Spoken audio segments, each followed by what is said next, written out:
Malah salah satu teman membocori saya katanya, Pak Prabowo batal maju. Wah, saya kaget loh. Wah tenan, Pak Prabowo mau batal maju. Beneran ini. Nah, malah katanya itu bakal muncul kandidat baru, pasangan Ridwan Kamil sama AHY. Ini tenanan murah ini. Ini apa mungkin ini? Ini pendaftaran pasangan capres cawapres masih 6 hari lagi loh. Tapi ya bisa, Deng. Kalau 6 hari lagi, ya ben 4 jat bat itu bisa itu.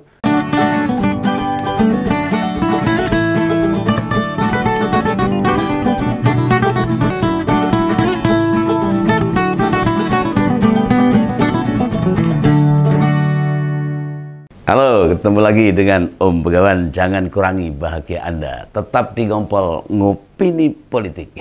Akhirnya ini pasangan capres-cawapres Pak Ganjar dan Pak Mahfud sudah resmi mendaftar ke KPU. Wah, ini bisa bikin ngompol para lawan-lawannya ini. Dan itu sudah dinyatakan lengkap persyaratannya. Ini tadi jadwalnya molor ini. Rencana kan jam 11 itu, sampai jam 1 siang baru proses, tidak apa-apa. Wong yang daftar pertama molor, ya resikonya pendaftar berikutnya ya menyesuaikan. Kepanasan. Wong baru mendaftar saja loh. Kita lihat, para pendukungnya Koalisi Perubahan seperti sudah menang Pilpres. Wah, gayeng itu. Yang agak kontradiktif, itu Pak Anies dan Cak Imin tuh mesam-mesem. Tapi kok Pak Surya Paloh kelihatan murung, ada apakah? Cemberut gitu loh. Kenapa ini? Oh, Begawan tadi lihat kok mikir-mikir nih. Wah, ini nih galau ini Pak Surya Paloh ini. Apa yang bisa kita lihat dari pasangan ini? Mereka memang orang-orang yang pas jadi capres-cawapres penggantinya Pak Jokowi dan Kiai Ma'ruf Amin. Lah baru kemarin dideklarasikan loh. Hari ini sudah mendaftar. Itu menunjukkan pasangan ini pasangan gerak cepat, gercep, satset, dasdes, batbet. Oh iya, ini Pak Ganjar Pranowo dan Pak Mahfud MD ini sama-sama orang-orang yang rendah hati. Yang satu mbelani wong cilik, yang satu panglima hukum pas. Pasangan yang tidak mau banyak ngomong ini, tapi kerjanya ora umum ini. Buang-buang waktu dia nggak mau. Capres-cawapres yang siap bekerja dengan lebih terengginas. Di zaman modern seperti ini, zaman sekarang ini, didukung teknologi yang sudah canggih, maka gerak cepat harus dilakukan. Apa hal positifnya dengan pasangan Pak Ganjar dan Pak Mahfud? Gelombang dukungan makin membesar seluruh Nusantara. Wah, ini Om Begawan. Langsung bet pokoknya. Nah, sementara dampak ke koalisi yang lain. Ini misalnya Koalisi Indonesia Maju yang sudah menetapkan capresnya Pak Prabowo. Kayak jadi koalisi bingung. Piye? Orang dangdang ini. Seakan-akan mereka berada di persimpangan jalan. Iya toh, mau ke kanan atau ke kiri atau lurus, bingung ini. Meski sudah berhasil memenangkan gugatan soal batas usia di Mahkamah Konstitusi, malah pada joget-joget tuh waktu tahu menang, relawannya syukuran loh. Iya, tapi rupanya Tuhan tidak memberarti memasangkan Pak Prabowo Gibran tanpa hambatan lagi. Lah kabarnya anggota Koalisi Indonesia Maju menarik diri dari koalisi. Seandainya Prabowo Gibran tetap dipasangkan, lu kepiye tuh? Juara itu rebutan pasangan Prabowo Gibran barengan dipasangkan enak sing mutung. Lah ini gara-garanya apa lagi nih? Kalau bukan pernyataan Pak Yusril yang bilang keputusan MK itu problematik dan cacat hukum. Nyat bener. Iya, mereka ketakutan. Seandainya menang Pilpres, keabsahan keduanya digugat. Ya resikonya masa depan bangsa jelas dipertaruhkan, ya ciloko. Dan diakui atau tidak, munculnya Ganjar Mahfud ini menarik semua kelompok nasionalis dan agamis ke tengah-tengah ini, jadi satu, mendukung mereka. Kita nggak perlu bahas Koalisi Perubahan lah. Wong mereka asik dengan diri mereka sendiri. Kita bahas Ganjar Mahfud aja. Dikiranya mudah bertempur dan bertarung di tahun depan. Lalu ukuran lain. yang membuat kita tambah optimis bila pertempuran Pilpres jadi lebih ringan. Ini cek saja ini.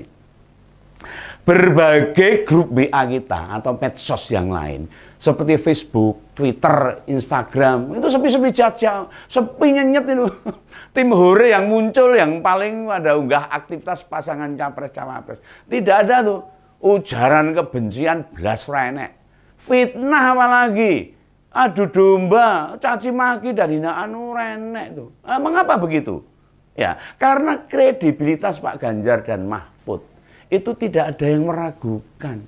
Para pendukung di Koalisi Perubahan dan Koalisi Indonesia Maju paham benar tuh, tahu benar memfitnah atau menghina mereka bukan hanya percuma, justru makin tinggi empati publik pada pasangan Ganjar Mahfud.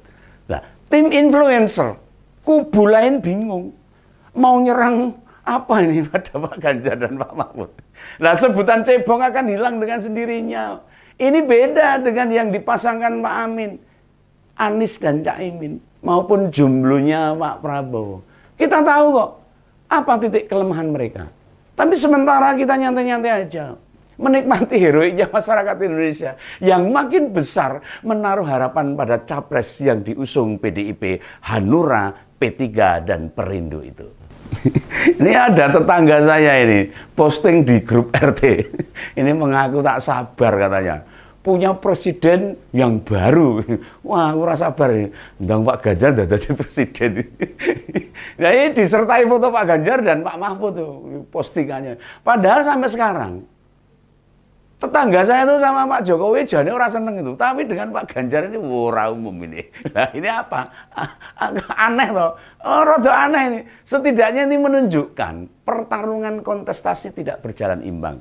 Hanya Pak Ganjar dan Pak Mahfud yang setelah ini langsung gas kampanyenya. Tim suksesnya sudah ada komplit. Dokumen bahan-bahan kampanye sudah tersedia. Orang enek sing kecer, tahu kecer itu, tertinggal. Nah, di Koalisi Perubahan sampai pagi ini tadi mendaftar. Kita belum tahu loh siapa ketua tim kampanyenya tuh. Oh, enggak konyol seperti itu loh. Ibarat sebuah pertandingan bola. Ini sudah sampai ke stadion tuh, regutuk untuk pertandingan. Tapi tim itu enggak punya manajer. Lah apa ora kaya pitik kehilangan babon, tahu enggak?